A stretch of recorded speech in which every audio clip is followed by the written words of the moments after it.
Hello and welcome to lesson 58 of the Learning Guitar series. This is going to be a very interesting and enjoyable lesson. We're going to continue discussing our study of inversions, and at the same time we're going to start recapping some of the concepts we discussed in order to play, to incorporate some of the things that we studied so far into actual playing. And I'm going to show you some very musical type of exercises you can do in a way like you're composing some music and then applying some of the knowledge you accumulated so far to this to your pieces. As usual, I would like to thank the Patreon who are supporting this project, making all this possible. And of course, if you haven't subscribed to the channel, maybe subscribe to it. It does help spread the word, if anything. If you think this is something good that I'm putting together, let other people know. It's just nice.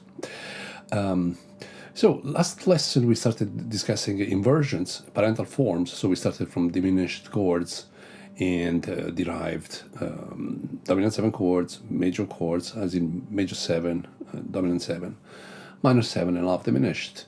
And we subdivided things into string groups. If you haven't seen the lesson, have a look at it, because this is just a continuation of that, and in a way this is going to be rather fast in discussing inversions, because all we're doing here in this case is analyzing different string groups. I'll show you the PDF that comes with the lesson. So here is the string group we're analyzing in this lesson, and we're looking at string 2, 3, 4, and 5. Again, this is a diminished chord, and these are its inversions. We know the properties of it by now, so I'm not going to go too much into the details. As I said, you might want to have a look at the week 57 if some of this doesn't make sense. And of course, we're going to lower a note from these diminished chords and derive, as you can see here, from G diminished, we're deriving F sharp 7, F sharp major 7, F sharp minor 7, F sharp half diminished. And basically what you're looking at is the family of chords that belong to the major modes. And here you see the various inversions of it. A quick, more detailed explanation when we talk of inversions academically in the PDFs. I'm more interested when you see things happening on the neck. But let's say if you have a chord that, a major chord is 1, 3, 5, major 7, for example. So its first inversion would start on the third, as opposed to that on the root note. So you would have 3, 5, major 7, 1. And that would be the first inversion. The second inversion would be 5, major 7, 1, 3. So now the lowest note is the fifth. And in this case, you also have a third inversion where, the lowest note, the bass note, is the major 7. So the sequence would be major 7, 1, 3, 5. In the PDFs, they're not in this specific order. As I said, I'm more interested in you looking at the neck of the guitar, starting from somehow the lowest note and then go up above the neck. So here again, there is pretty much it's pretty self-explanatory. The moment I lower all the G notes in these diminished chords, I get F sharp. In this case, F sharp 7. Now from F sharp 7, if I raise the major 7, if I raise the flat 7, I obtain all the major 7 chords and the inversions. So basically here I'm raising the flat 7 to a major 7, raising the flat 7 to a major 7, raising the flat 7 to a major 7, etc. Still starting from the dominant 7 chord, if I lower the third, so if I take this note or this note and I lower it, now I obtain a minor 7 chords and the inversions of it. From the minor 7 chord, if I lower the fifth, here it is, I obtain the half diminished. This is starting from considering G the root note of this diminished chord, and I lower the G. In the following page, you'll have, of course, the same string group. But in this case, we're not lowering the G, we're lowering the E note, and in the case we get E flat 7, because I'm lowering E note, the semitone, I get E flat 7, and this inversion, and the technique to obtain major 7, minor 7, half diminished is still the same. Again, because it's diminished chord, that's 4 notes. Of course, I have 4 family of chords and its inversions. So in this case, I'm lowering the B flat to A and obtain A7, A major 7, A minor 7, A half diminished. And last but not least, if we lower the D flat, now we get C, in this case C7. Now, I said at the beginning of the lesson this was going to be kind of a little bit more musical and more interesting, because at the end of the day, I'm sure when you're studying all this material, we gotta find a way to kind of incorporate it into our language when we're playing, and definitely, we want to spend time playing the guitar and not just studying the guitar. In a way, always thought that, say, if you're practicing maybe 2 hours a day, you spend 1 learning some of this stuff, whatever the topic might be. This might be double stops, might be pentatonics, whatever that is. And in the case, you're kind of exercising, and then you spend another hour just playing. And because I think in a way there is no better way to retain informations by actually applying them in the musical contest. So I'll just show you what I would do, or what I did actually, what I did in the past, in order to create some exercises which had some musicality to it. And I'm going to guide you through various stages, okay? So let's say that we are, we want to study inversions, like in this case.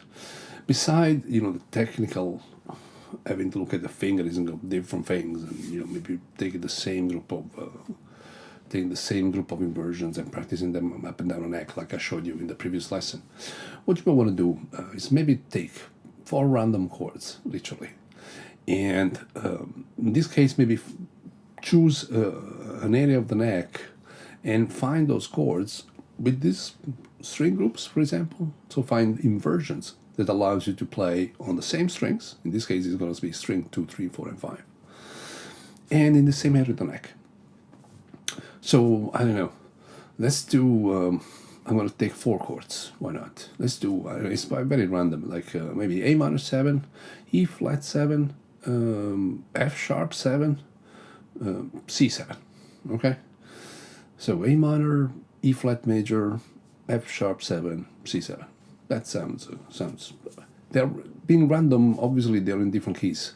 And this is interesting because then we can kind of practice our modes at the same time.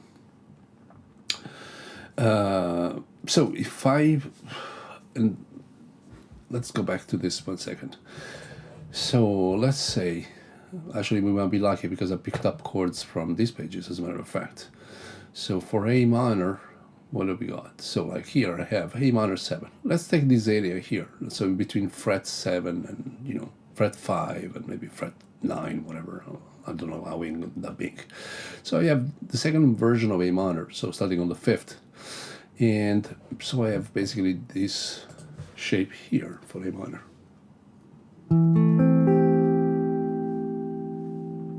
Nice sounding chords, I like it. Then we say the E flat major 7, and again I think we're lucky because as a matter of fact it's here. And if I look at the area here, so I have an E flat major 7 literally from the root right there. So my composition now starts to be A minor 7, E flat major 7. Nice. So far it's very nice. F sharp 7 I know is in those pages, as a matter of fact. So let's see, F sharp 7, it's here. And I have an inversion here starting from the flat 7, fret 7. So this is F sharp, here is the root note. And here is another root note. So I can use this inversion here. And it's gonna look like this. So far I have A minor, E flat, F sharp 7. Last but not least, what did I say? C7. C7, again, kind of like it. So in a way, you see, like I've been incredibly lucky. I mean, at the end of the day, these are covering 4 keys out of 12. So like, there are chances of that happening anyway. Like even if you choose, I don't know, B, it will be a semitone away from this page, for example. But so C7 in that area, I have this chord here, a little bit stretchy, but you know. So first inversion, basically, starting from the third, and again it's starting at fret 7. So we're looking at this. It's stretchy, but you know. And this is C7. So this is an inversion of this, which I'm sure as a chord you know. But as you will notice in a second, I guess, when you're changing chords using inversions, because you're using the same group of strings and you're kind of in this area of the neck, there is a nice musicality to it. It doesn't sound like, you know, A minor, B flat, I don't know, F sharp 7, C7, right? C7. See how jumpy this is. In a way like this. Let me do it without pick.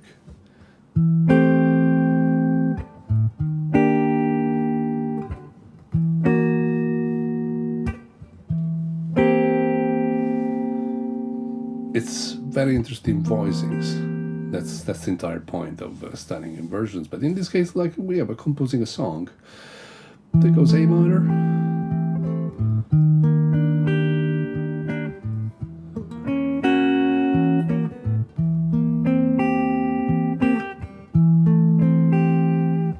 okay. Actually, not too bad.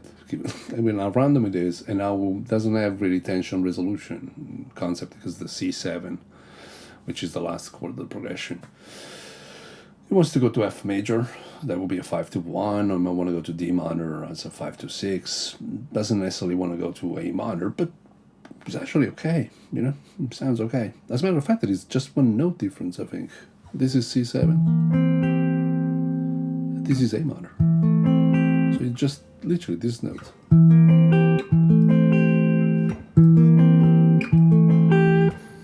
See, we discover things. Now, level 2, stage 2. We're going to use this progression as an excuse to practice things. Do we go straight into that? Well, not necessarily. Let's take one chord at a time. So what you want to do is you can loop it, or you know, the advanced Patreon supporter also they've access to backing tracks, which you can use. In this case, we're gonna literally analyze one chord at a time and figure out in a way what we're gonna use, what we can use. And what you want to do is to literally loop the chord that you want to study. In this case, we're going to start from A minor. And over A minor, and this is when modes become a thing, as opposed to, you know, when you're playing diatonic music, because when you're playing diatonic music, the music itself will establish what mode you're playing. But in this case, for A minor 7, we know I can use Dorian as a scale. We know I can use Phrygian as a scale. We know we can use Aeolian. And of course, you know, related arpeggios. Of course, we can use A minor pentatonic. That's why I was saying, like, you know, depending on what kind of studies you want to incorporate, because we talked about modes, obviously, but we also talked about pentatonics. We also talked about the double stops, intervals. There is so many things now you can do. But what I want you to start doing is play, literally play. Try and use some of these devices. So if I think A minor, obviously I can use A minor pentatonic if you've done the pentatonic studies. I can use B minor pentatonic. That will work. You know, I can use G minor pentatonic if I want to sound more Phrygian-y. So again, there is a choice there. For the moment, let's say you wanna practice, say, Dorian. You're just gonna stick to Dorian in a bit. So what you want to do literally is like, okay, let's loop the chord.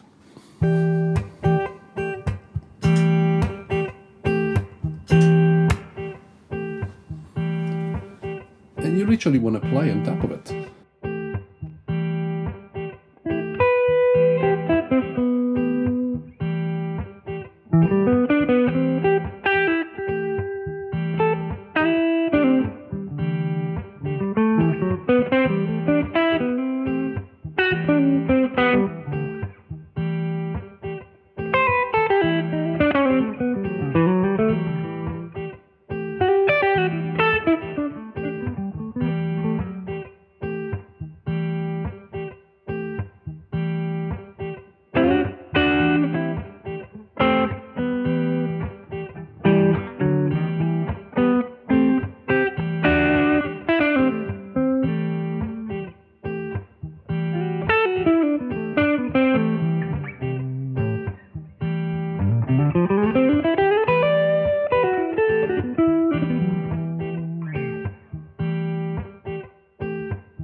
And you might want to spend,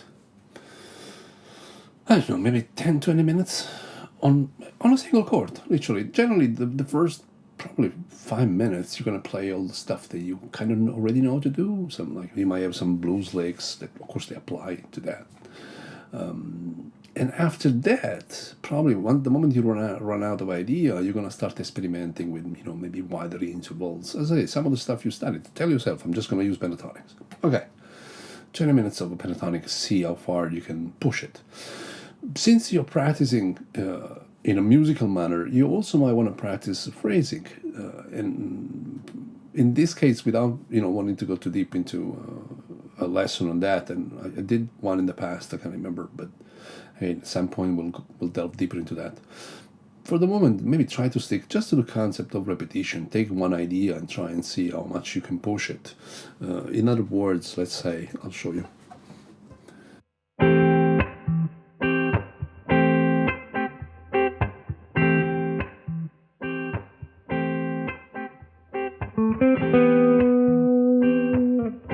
So this would be the idea, like say, ta-da-da. That's pretty much it. Let's see how we can multiply it.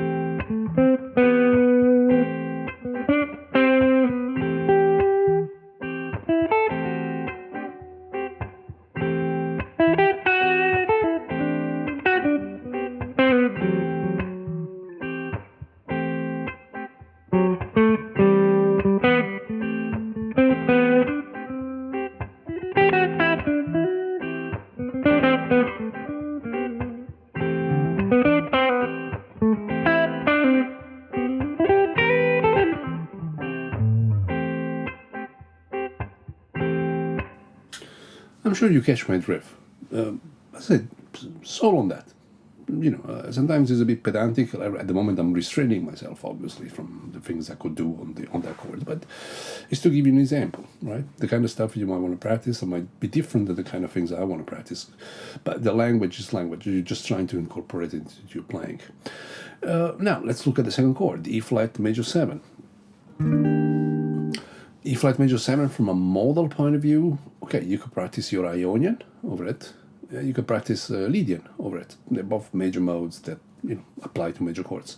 And of course the relative arpeggios. Pentatonic wise, again, if you look at it from a minor pentatonic point of view, obviously you could use C minor pentatonic, that would work. G minor pentatonic would work, and D minor pentatonic would work, and D minor pentatonic will give you a Lydian. So the first two pentatonics I mentioned were still in the kind of Ionian / Lydian realm. The last one, so the semitone down from the chord. So in the case of E flat major, you're looking at D minor pentatonic. That kind of spells Lydian.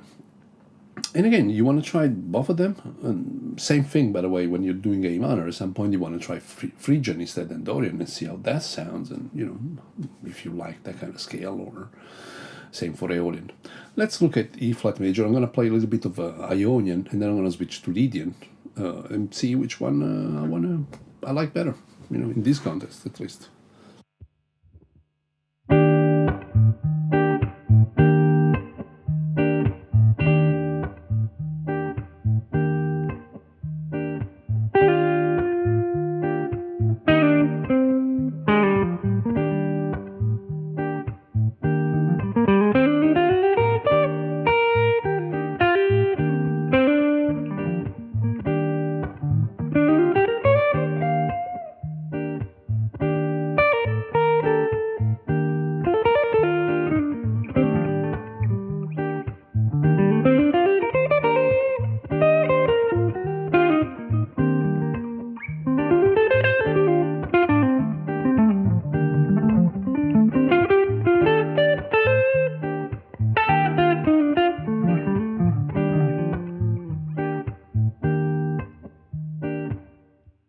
I like Lydian very much on this one. And at some point I played some C minor pentatonic. I just wanted to check pentatonic Ionian.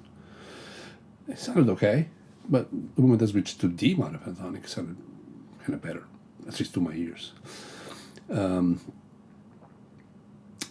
So, at this point, again, we're slowly kind of putting together the four chords progression. But say you spend some time. This is, as you know, these lessons, they kind of move in 3 weeks' time. You don't have to do this in one day. Say today you just do A minor, tomorrow you just do E flat, or as I said, pick 4 random chords, but the process is the same. You know, like apply the harmony theory you studied, and then, you know, once you decide I'm going to do that, then you just play. So the next thing you might want to do is to actually practice just these 2 chords. So I'm going to go from A minor to E flat, okay? For the moment, for A minor, I'm going to use, say, Dorian, and for E flat, I might use E flat Lydian. Now, the trick here in this case is, because of course, like, you're changing scales, you're changing arpeggios, so you cannot, you know, position playing is not really going to work, you know. So the idea is to try and phrase, so multiply this idea of multiplying ideas and developing ideas across the board. Instead of playing one lick on A minor, one lick on E flat, try and see if you can play across it. Okay, I'll show you what I mean.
Then again, you just do that, right?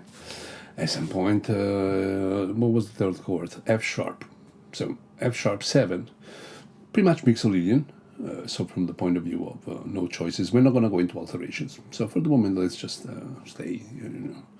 Already the progression being random every time you're changing chord, you know, you're kind of changing key. So in a way, alterating that might not, you know, might not work yet, not at this stage, you know, maybe in the future. So F sharp 7, we're going to look at Mixolydian. So in this case, we are using the inversion, obviously. We're using this, and of course it still works.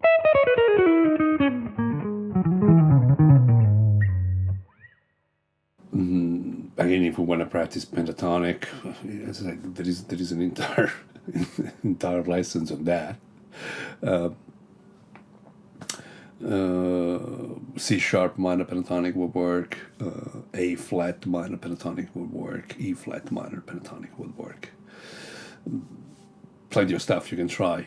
Again, if you wanted to, here you start seeing some degree of potential parallel phrasing, or anyway, like things which are close to each other.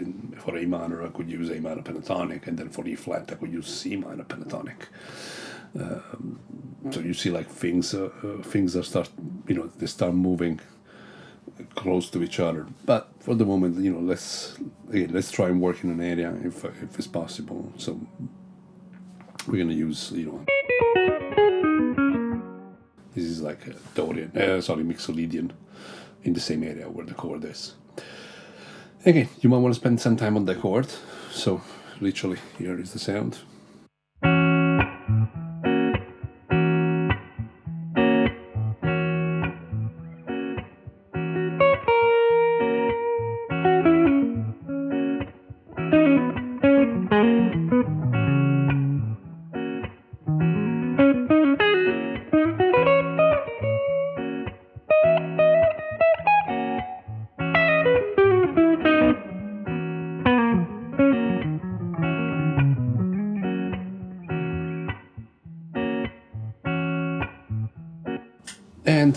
mean, at this point, I think you see where I'm going with it. I mean, I'm just doing it so that this video doesn't last 70 million hours, and it's not that you're supposed to watch me play.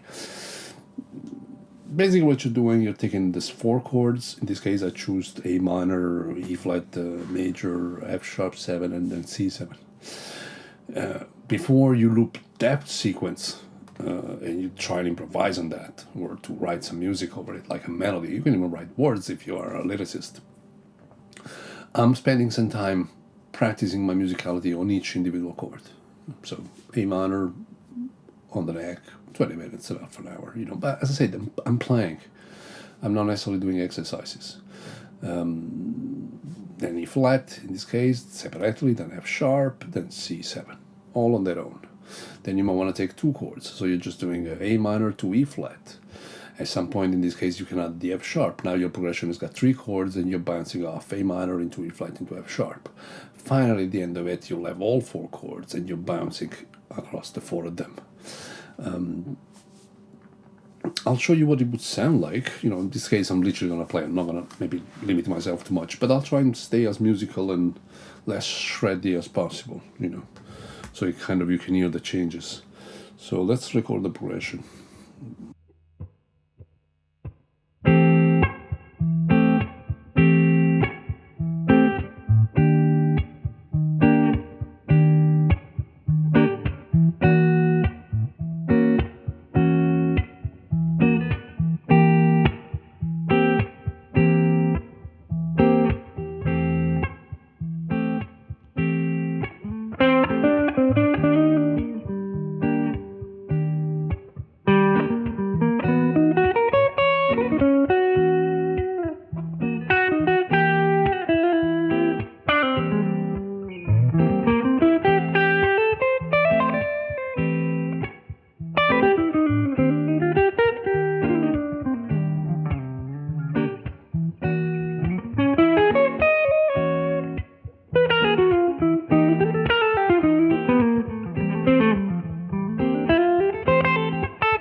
I hope it makes sense.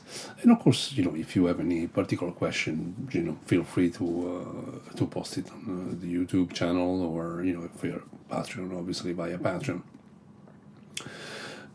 Just wanting to recap, the idea is the fundamental idea. This goes beyond this particular lesson. You should apply this to pretty much everything you're studying. I believe. Okay. Is to try and incorporate things. How do we retain things? That's the question. So like I'm studying all these inversions, and chords are the main culprit for this. That's why I'm discussing it here again. Because scales, we tend to retain them fairly easily. Chords, I'm sure you come across those 3,000 chords books, and you study the first 3 and you forgot them the day after. So somehow the best way to approach this is to try and incorporate them. So in this case, we're studying inversions. Okay, let me take some random chords. Let me find the inversions, so that the only reason we're looking for the inversion is say, okay, I'm going to play all this progression, whatever that is, into this area of the neck. So let me find the inversions that allows me to do that. And, using a string group. So you're using this also the same strings. And that's already would be like great on its own. If you did that for the next 3 weeks, you're going to compose some music. And of course, when you're playing chords, you can arpeggiate them, you can strum them. Like the style of music you're into will dictate, even sonically. You can put some delays to this, and suddenly it's going to sound kind of ambient music, that kind of stuff. So I'm not going to dictate, how you should play it. I want you to be creative. That's the entire point, not just to study this stuff. in case like if you are attracted to the things that I'm attracted to, in my case is improvisation. So not only I'm going to take that progression, I'm going to use that progression as an excuse to maybe write a tune, and so I might write a melody of what we just did. Of course, not every random progression is going to be fantastic, so when you write, you adjust until you find something. Okay, this fits me. But as I say, because it's random, more likely it's not going to be diatonic, and because it's not diatonic, now you can use modes, okay? And you can apply multiple choices. You can use different scales. As I said, we discussed modes so far. We discussed pentatonics and how to displace them, and etc., etc. I mean, like, the sky is the limit here. Practice one chord at a time, so you explore the sonic possibilities, and then you start practicing maybe two chords at a time. So the difficulty there is going from one to the other, staying musical, as opposed to here is a lick, here is a lick. We want to avoid that as much as possible, until you have the entire progression. And in doing so, you learn chords, you learn scales. Because you're applying it, you're learning so many things. You know them because of all these studies. You know them from an harmony and theory point of view, and of course, if you practiced on the neck, you kind of know it on the neck a little bit. Now what you're learning is, how to use it in the way that it sounds good to you. As I said, at the end of the day, that's the reason I don't teach you licks. It doesn't make any sense. Anyway, that's a whole lot of discussion. I'm not saying the licks are bad. Before I start getting comments like about that. So I hope this makes sense. Next lesson, we're gonna kind of do something similar. We're gonna look different string groups. Maybe we're gonna sophisticate our phrasing even more, so that we keep evolving. Start from this, and have fun playing. Study the inversions first. Establish a progression. Play over it. Doesn't get easier than that. It's been a pleasure as always. Thank you for supporting the channel on Patreon. I cannot stress this enough. I mean, it's a very small community, but I really appreciate it. It makes this possible for me to take the time out to do these things. Okie dokie. Until next time. Thank you. Goodbye.